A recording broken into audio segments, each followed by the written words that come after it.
Well, thank you so much for joining us today. It's a Crop Progress Tuesday, as we like to call it. I'm Marlon Bowling with you with an eye on your ag commodity trade here. We'll focus on your grain sector this time around. And it has been a good rally here that has been seen in the overnight trade and extending over into the daytime session. Although we are off our highs of the day, strong gains nonetheless. Let's get some commentary on today's markets by checking in with Brian Hoops. Brian happens to be the president of Midwest Market Solutions. He is based in Springfield, Missouri, and he joins us right now. All right, Brian, as we take a look at the grain market activity, let's go to the board and check out our current prices here. Let's go take a look at this corn market as it stands right now, along with our soybean prices too. Currently in Chicago, we have the September corn 8 higher at 383, and now December new crop corn trading at 396.5. That is up 8.5 cents. We are off of our daily lows here by about 4.5 cents right now, off our high from last night by about 5.5 cents.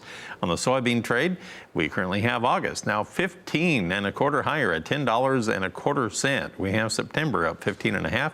And November new crop soybeans 15 3/4 higher, now trading at 10.13 1/4. All the contracts technically right now, as of this moment, are above $10. How significant is that, Brian? Well, yeah, I think we're seeing this rally here, not so much based off of crop conditions that we saw yesterday in the report, but the fact that we have funds that are likely re-entered short positions after some selling late last week. They're coming back into the market today and buying back some of those short positions. There's rain in the forecast for parts of northern Iowa and southern Minnesota, and that really kept a lid on any rally attempts yesterday. But today, those forecasts have moved a little farther north to hit Minnesota and leave Iowa very dry. And of course, our clients in Iowa have told us, and our office there in Iowa mentioned that really since Memorial Day, they've had very little rain, especially in that western to central and northern areas. It's getting very critical for some of those producers to get to some rainfall. Now let's take a look at the wheat trade as well. And on the wheat market, it's kind of a tale of two markets. We have Chicago and Kansas City more or less mirroring each other for most of the trading session here. And then you have Minneapolis doing something completely different. We have December Chicago wheat now 3 higher at 5.33 1/4. And if you look at the December Kansas City market, there we have it trading at 5.37. That's 4 1/4 higher. We have been actually testing the unchanged level at one point, but now we're off of that by roughly about 3 cents. Now, if you look at Minneapolis wheat on the spring wheat market, boy, big surges here. And of course, in the Dakota region, we saw some big sharp declines yet again in the crop condition. And we were hearing from Sean Haney a little bit ago about big concerns about the crop in southern Canada there as well, with high temperatures over 100 degrees. December Minneapolis wheat right now 18 1/4 higher at 7.88 1/4. Is there any sign of a top in this market here, Brian? Well, we probably put the top in that Minneapolis wheat back on July the 5th when we saw that market make some sharp gains, and then we saw the market here pull back. We are looking at this Minneapolis wheat here. Look at the next week's hybrid spring wheat tour. That is going to give us some direction, and I think that market will, give us an idea of abandonment acres are going to be higher than normal.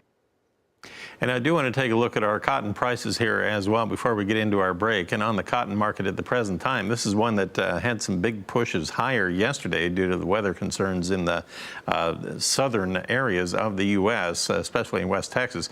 But December cotton right now is easing back just a little bit, down 7 points in value, and it's quoted at $67.69 per pound right now. Now it's $67.75, so only 1 point lower on the latest update. All right, Brian, we'll bring you back here in just a moment, and we'll chat about this livestock trade, big moves in the cattle market today. We'll explain what's going on when we come back.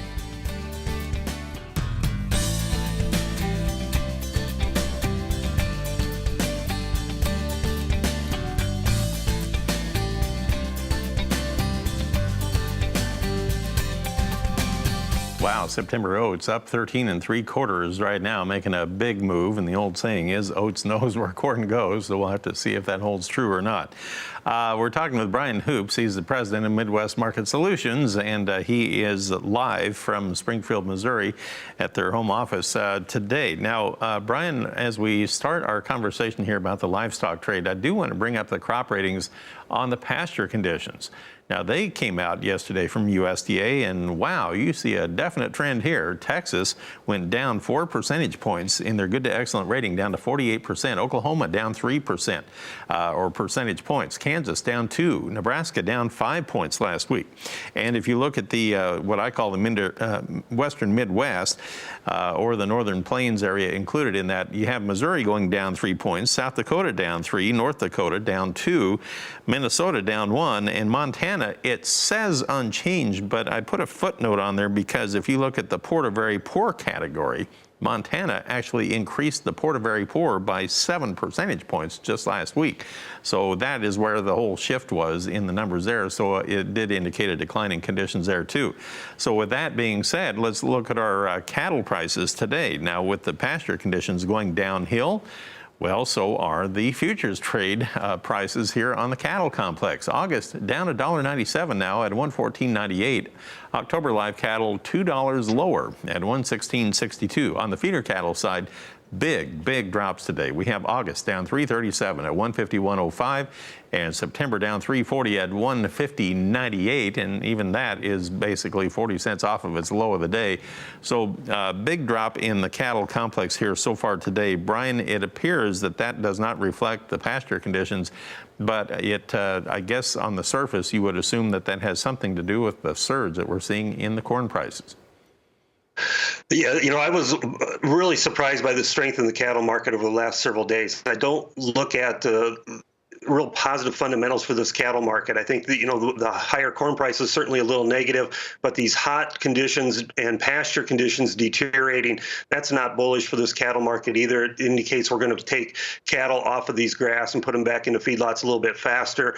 I think that is going to be a little negative for the market. We're already facing big supplies coming at us in that third and fourth quarters, and this is not going to help things out. Plus, cattle weights were up last week. Packer margins are on the decline in here, and I think this cattle market last week had a lot of strength out of the Goldman roll when traders moved out of August into some of those deferred contracts, and it really built a technical strength market. But I think that's really going to end up being a hedging opportunity for producers in the live and feeder cattle contracts for this fall and into the winter months. Yeah, I'm hearing a lot of talk about the fact that with that intense heat in the plains, it's going to be hard to put much weight on the cattle, as you say, but could also cause a reduction in the barbecuing that takes place around the country, so that could slacken the demand a little bit.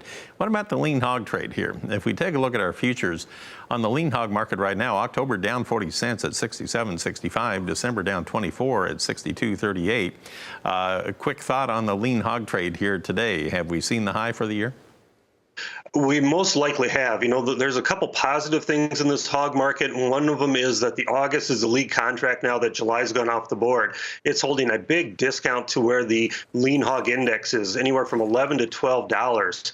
And that should be a supportive feature, just like it was to the cattle or feeder cattle market and the live cattle market when it was a big discount to the cash markets. There shouldn't be a lot of selling pressure there. And those deferred contracts are so discounted already, I don't think there are going to be a lot of selling pressure. The market's already anticipated big supplies coming at us in that third and fourth quarter. So I think, the highs have been in place in this hog market, but yet those deferred contracts have some room to come back to the upside if cash markets don't fall very fast. All right, Brian, thanks for the comments. Good information. I appreciate you sharing. Brian Hoops with Midwest Market Solutions. He is based in Springfield, Missouri. Lots going on. Definite negative day on the cattle futures today. Yeah. Keep